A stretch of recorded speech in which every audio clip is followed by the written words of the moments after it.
Is there any sorrow sharper than holding unimaginable fortune and still stepping into a season ruled by tears? $800 million within reach, and yet a life pressed forward through ache and uncertainty. Céline Dion, the voice that could quiet a stadium with a single breath, never sang love as performance alone.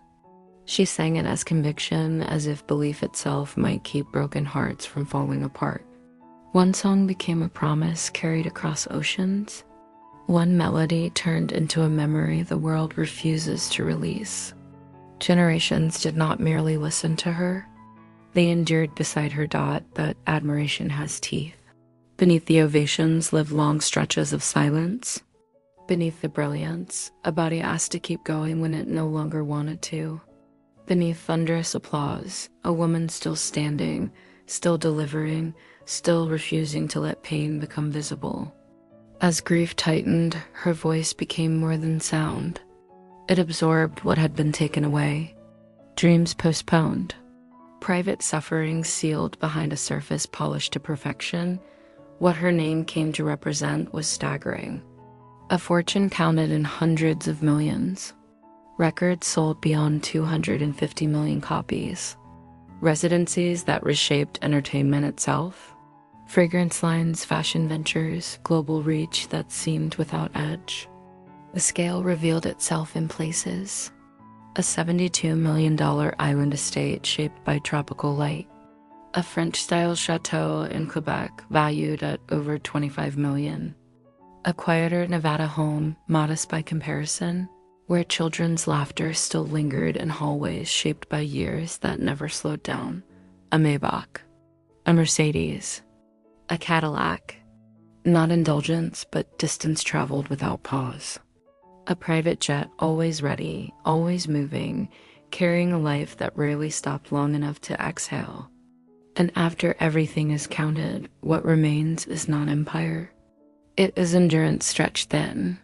For those who stood close enough to see clearly, it was never about wealth. It was about a life offered piece by piece.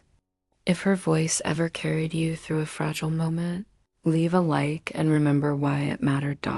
How unforgiving it is to write in the world, wrapped in music yet deprived of nearly everything else.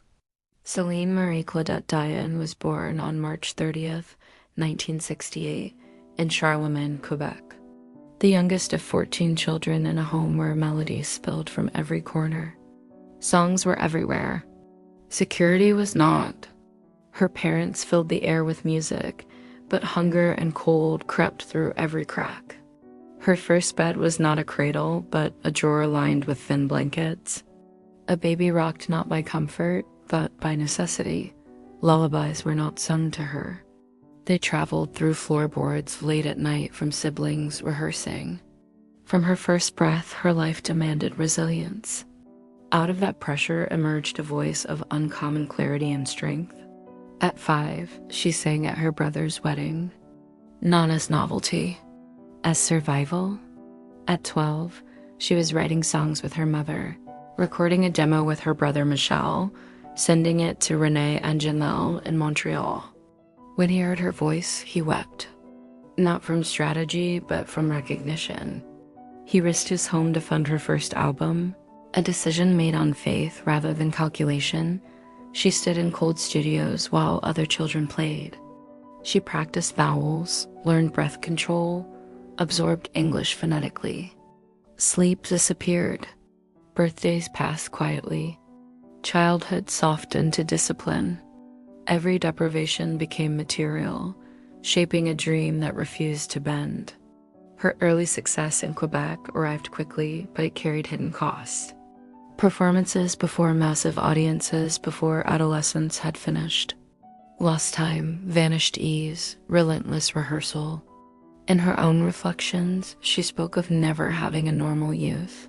Only microphones and early mornings before soundcheck. Still, she kept going. She carried not only ambition, but the weight of her family's hope and the belief of the man who staked everything on her future.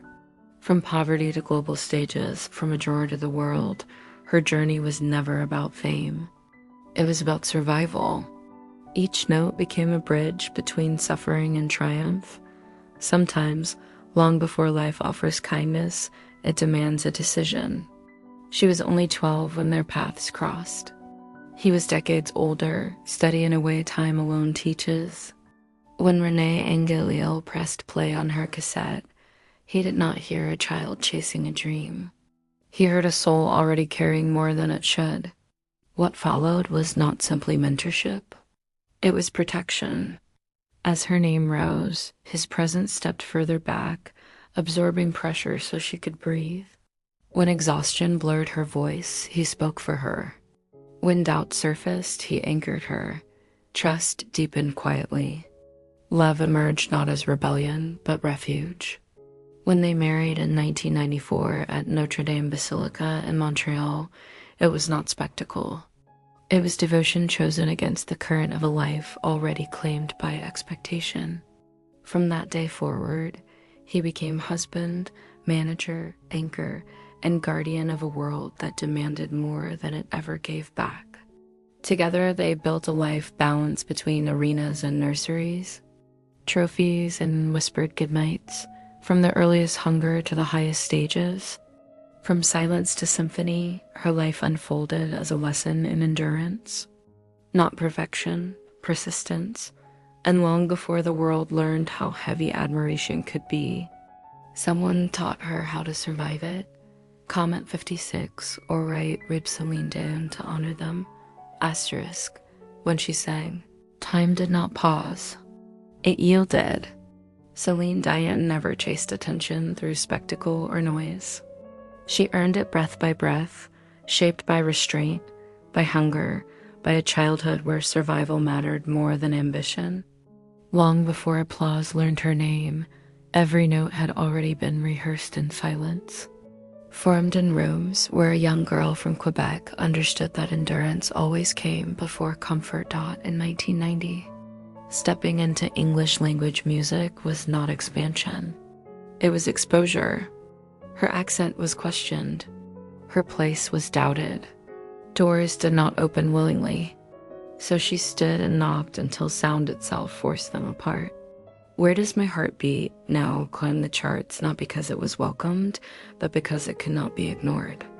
She learned to sing through resistance, because waiting for permission felt like disappearing.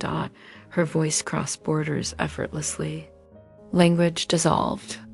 Emotion traveled where words failed. In 1992, Beauty and the Beast turned a simple duet into shared memory. Families grew quiet. Lovers leaned closer. Recognition followed, but meaning always came first. Then, in 1997, My Heart Will Go On arrived not as a song, but as refuge. It carried grief, love, and memory across the world, settling into weddings, funerals, and nights when loss felt unbearable. Millions sang along without realizing how much they needed it. Behind that global embrace stood a woman already carrying the weight of being needed by strangers she would never meet. Interviews celebrated success. They did not ask about migraines, vocal strain, or the nights without sleep when another performance waited. She kept moving forward because stopping felt heavier than pain.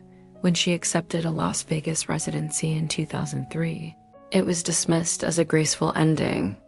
She transformed it into something sacred. Night after night, she turned performance into sanctuary. More than 700 shows.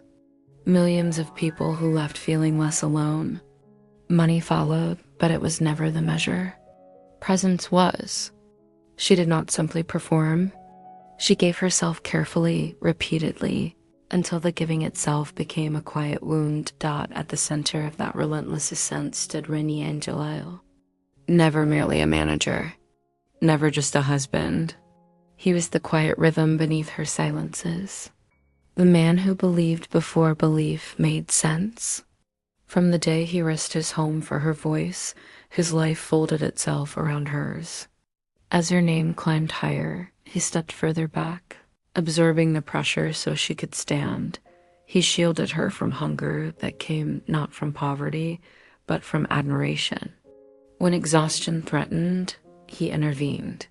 When doubt surfaced, he anchored her. When lights burned too close, he took the heat. What they built was never only a career.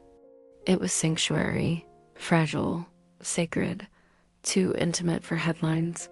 Their love was guarded, not displayed. Not defended, but protected. In him, she found a place where she could rest without being watched. In later years, she would say simply that he was her only love, that the woman she became was shaped by his belief. When illness entered their lives, it did not negotiate. In 2013, throat cancer reached for the man who had given her a voice. She stepped away from the stage without hesitation. Tours paused. Applause continued without her. She was elsewhere, learning how powerless love can feel inside hospital corridors. Where time is measured in beeps and breaths, she sang to him in whispers. Not for audiences, for survival. When words failed, melody remained. Until it didn't. On January 14th, 2016, the silence answered. His breath was gone, not fading, gone. And with it, the architecture of her life fractured. She returned to Notre Dame Basilica alone. Walked the aisle without the man who once waited there. Each step carried the weight of a vow now held by one. That day was not only farewell. It was the end of safety.com or R.A.P. Renee Angelil to honor them. Grief did not pause. 2 days later, January 16th, 2016, her brother Daniel was taken by cancer. The man who guarded her past followed the man who had built her future. Within 48 hours, her world split cleanly in two. There was no space between funerals, no breath to gather. Daniel belonged to her earliest memories. Shared songs, shared scarcity, a home that sang before it ever felt safe. She buried them both before the flowers on the first grave had dulled. Pain arrived all at once and stayed. At his memorial, there were no lights, no music, only silence pressing inward. She lit candles with unsteady hands, one for love, one for blood. Later, she would wonder how a heart keeps rhythm when it wants to follow those it loves. Comment or write Rip Daniel Dion to honor them, years before headlines.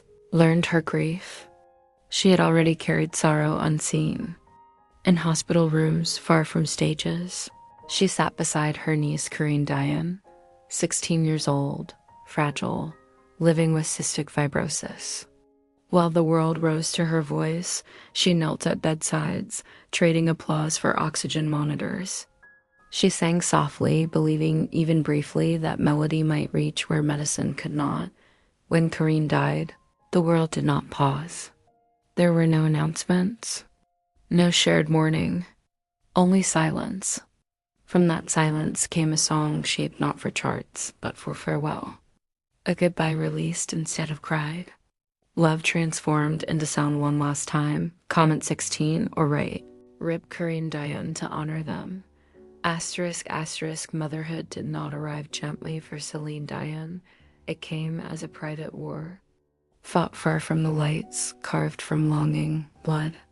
And nights so long, they seemed to bend time itself. Beneath gowns that shimmered and anthems that crossed continents, there was a woman kneeling in the dark, whispering the same prayer again and again. To carry life. To hear a heartbeat answer her own dot after marrying Renee Angelil. She dreamed of a beginning untouched by microphones or expectation. But pregnancy did not come easily. While the world celebrated her voice, it never saw the bruises from daily injections, never heard the quiet click of syringes before dawn, never felt the ache behind the smile she wore beneath flashing cameras. Years of IVF, surgeries, hormones endured in silence. She learned to endure this too, because endurance was the language her life had always spoken. In 2000, a sound finally rewrote her world. A heartbeat. When Renee Charles was born in January 2001, it was not simply a birth. It was the arrival of every unseen tear, every night spent imagining arms that were still empty. She would later say that hearing his heart meant she had survived everything that came before. Even miracles arrived wrapped in fragility. In 2009, while the world believed she was recording, she suffered a miscarriage that shattered her quietly. No statements, no headlines, only grief, dense and airless, hidden behind hotel walls and tour curtains. She stepped onto stages, singing lullabies to millions, while mourning the one she would never sing to. Some pains, she learned, do not ask for witnesses. She did not retreat. At 42, after more treatments and prayers that felt closer to pleading than hope, she gave birth to twins, Nelson and Eddie, in 2010. Joy arrived, real and overwhelming, but it carried scars. Every embrace held exhaustion. Every smile carried fear. That time or fate might one day steal her from the sons she had fought so fiercely to meet. Then, as if triumph itself stirred fate's jealousy, Renee was gone. Overnight, she was no longer only a mother. She was a widow, raising 3 boys alone, becoming lullaby and anchor, compass and shelter, when all she wanted was to lean into the man meant to stand beside her dot at night. Her voice sang softly in dim rooms where the audience was small and love immeasurable. No ovations, no curtain calls, only blankets, responsibility, and a strength few ever saw. Fame came like wildfire. Motherhood she earned breath by breath. When she looks at her sons, she does not see only children. She sees survival. Every needle, every loss, every note sung through pain. For years, the world believed her voice was indestructible. Thunder wrapped in silk, a force that steadied arenas. But long before any fracture was visible, an invisible war had begun inside her body. As early as 2005, something shifted. Her vocal cords resisted. Her breath tightened without warning. Fear arrived quietly and stayed. What began as discomfort hardened into stiffness. Muscles locked without mercy. Breathing, once instinct, became effort. To the outside world, she blamed exhaustion, colds, overwork. On stage, she soared. Backstage, she collapsed. Alone, she battled pain without a name. Valium became survival, not escape. Up to 90 milligrams a day, just to stand, to swallow, to function. She refused to stop.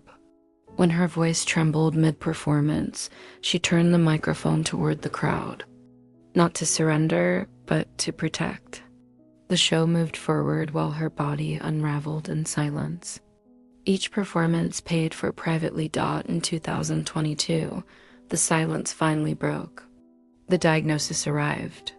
Stiff person syndrome, rare, relentless, a disorder that turns muscle into steel and freedom into negotiation. In her documentary, the world saw what she had hidden for years. Not a diva fading, but a warrior breaking in private. On a therapy table, her body convulsed beyond control. Hands clenched. Breath fought for space. No music, no applause. Only survival.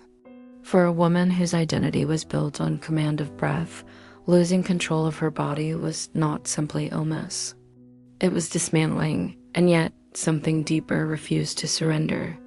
She returned to studios trembling but resolute. If it breaks, then it breaks, she said quietly. But if it answers me, that will be happiness. These were not rehearsed lines. They were survival spoken aloud. Today, she may no longer command stadiums.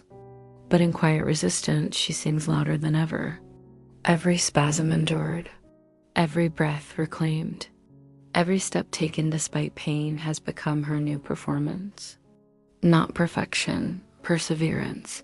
What the world once admired as invincibility revealed its truest form, endurance, and choosing again and again to stand inside a body that no longer obeys.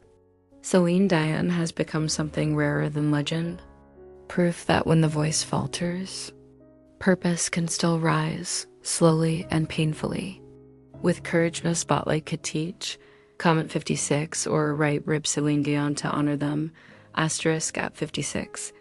Céline Dion no longer lives beneath the blinding glare of endless tours or the thunder of sold-out arenas. Her life has narrowed not from defeat, but from intention. After conquering global charts, collecting the highest honors of her craft, and redefining what vocal mastery can mean, her world has turned inward. Financially, her legacy remains immense. A fortune built across decades of diamond-selling albums, historic residencies, and worldwide tours. Yet wealth, once a symbol of expansion, now functions as shelter. Carefully structured, deliberately quiet, designed to protect what has become most fragile, her former material world tells a story of recalibration. The sprawling island estate in Florida, once a vision of waterfront grandeur, was released when its scale no longer matched the rhythm of her days. The chateau in Quebec, built as a tribute to roots and memory, shifted into long-term stewardship rather than daily life. Today she resides primarily in Las Vegas, in a refined desert home chosen not for spectacle but for privacy, accessibility, and calm. Rooms shaped around healing instead of hosting. Spaces designed for breath, rest, and control. Luxury vehicles once associated with mobility and freedom now sit mostly unused. Travel itself has become something to negotiate. What once symbolized velocity now serves contingency. Every possession has been reassessed, not as status, but as infrastructure for survival. Since revealing her diagnosis in December 2022, she has withdrawn almost entirely from public life. Tours canceled, anticipated returns set aside. This withdrawal is not surrender. It is recalibration. Her days revolve around intensive care. Physiotherapy focused on movement and breath. Pain management. Carefully monitored rest. Nutrition structured for inflammation and strength. A body once trained to endure punishing schedules under spotlights now requires precision and patience. She has changed visibly, thinner, movements slower. Yet her eyes still carry the unmistakable fire of someone who has never learned how to quit. Public sightings are rare, fleeting. Scarves, sunglasses, assistance offered without spectacle. Each image tells the same truth. Not defeat. Resolve. At the center of her world are her sons. Rene Charles, now an adult, carving his own creative path with intention and distance from her legacy. Nelson and Eddie, still young, shielded fiercely from exposure, raised with discipline and grounding rather than fame. Despite declining health, she remains the steady axis of their lives, guiding education, guarding emotional balance, teaching resilience by example. Estate planning has become an act of maternal clarity, not fear, ensuring continuity and protection long after she is gone. She no longer performs for crowds, but music has not left her. In quiet mornings, she hums. In private studios, she sings softly, not to reclaim fame, but to stay close to the voice that carried her through everything. Beyond her walls, her influence continues. Advocacy for children's hospitals, support for cystic fibrosis research in memory of her niece, acts of generosity offered without announcement, causes amplified not only with resources, but with empathy. Her songs still live where life happens most honestly. Wedding halls, funeral chapels, late-night drives, moments when words collapse. Illness may have silenced the stage, but it has not diminished the echo. Her story has shifted from vocal triumph to human courage. She is no longer chasing applause. She outgrew it long ago. Her voice may crack, her hands may tremble, but her silence now speaks louder than fame ever could. In a world obsessed with reinvention, Céline Dion endures because she never abandoned who she was. Her life reminds us that admiration always carries weight, and that true greatness reveals itself not at the height of success, but in the quiet choices made when the lights are gone out. And now the question returns to those who walked alongside her through sound. For those who survived heartbreak, loss, or hope with her voice beside them, what does she mean in your life? Which song carried you when nothing else could? Which lyric still finds you years later exactly where you are? Share it, because your memory, your voice, your moment with her music, that is the chorus that keeps her legacy alive.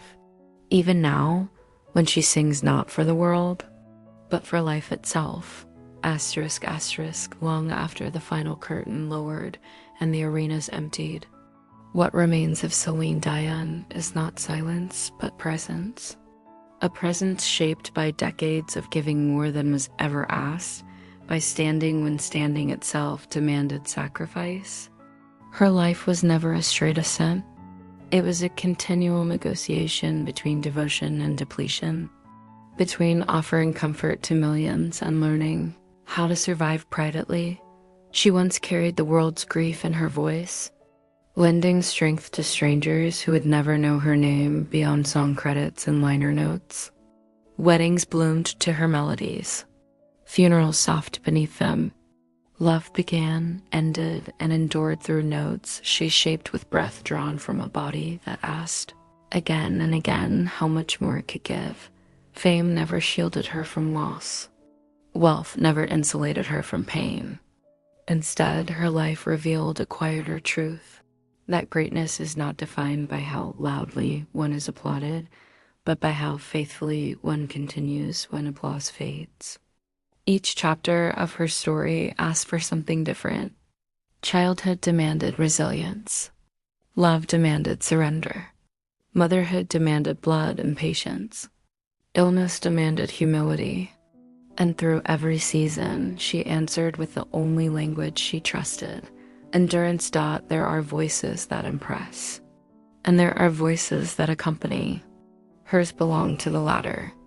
It did not dominate. It stayed. It waited with people in their weakest hours. It reminded them they were not alone, that survival itself could be beautiful even when it was imperfect.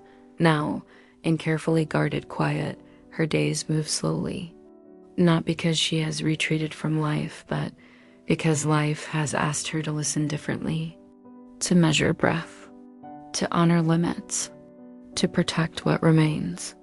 Each morning she rises not as an icon, but as a woman choosing again to remain present for her children, for herself, for whatever tomorrow allows.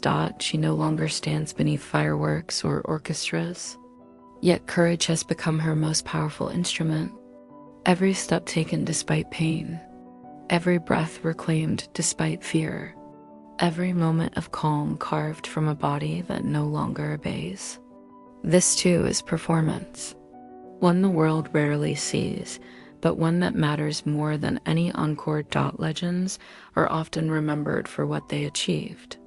Céline Dion will be remembered for how she endured, for the way she carried love and loss with equal grace, for the way she turned suffering into sound, and then, when sound became impossible, turned silence into meaning. Her story does not end with a final note. It lingers, in memory and melody, in the quiet strength of those who learned through her example. That standing is sometimes the bravest act of all. Comment 56 or write, "Rip Céline Dion" to honor them. Comment 56 or write "Rip Céline Dion" to honor them.